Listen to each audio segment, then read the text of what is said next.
যারা জীবিত আছে অথচ আল্লাহর কাছে মাপ চেয়ে গুনাহকে নেকিতে পরিবর্তন না করে এমনিতেই মরে গেল হঠাৎ রাত দুপুরে, হঠাৎ মরে গেল দিন দুপুরে অথবা সকাল সন্ধ্যায়, হসপিটালে, অ্যাক্সিডেন্টে, বসে শুয়ে ঘুমে, দীর্ঘদিন অসুস্থ হয়ে হঠাৎ মারা গেল।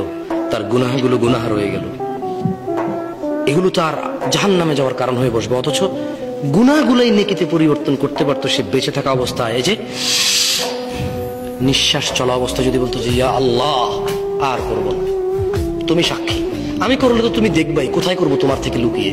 তুমি দেখো আর চুরি ডাকাতি জেনা ব্যভিচার নেশা মিথ্যা কথা কিচ্ছু বলবো না, তবে তুমি আমার আগের গুনাহকে যেমনটা তুমি কোরআনে ওয়াদা করেছো যে নেকিতে পরিবর্তন করো তুমি করো, আর তুমি দেখো আমি আর গুনাহ করবো না। আকুলু কওলি হাযা ওয়াস্তাগফিরুল্লাহ লি ওয়া লিসাইরিল মুমিনিন ফাস্তাগফিরুহু ইন্নাহু আল গফুরুর রহিম। আমি আল্লাহর কাছে আমার জন্য এবং আপনাদের সবার জন্য ক্ষমা চাই। আল্লাহ আমাদের সবার সমস্ত গুনাহকে নেকিতে পরিবর্তন করে ক্ষমা করবেন। আমিন।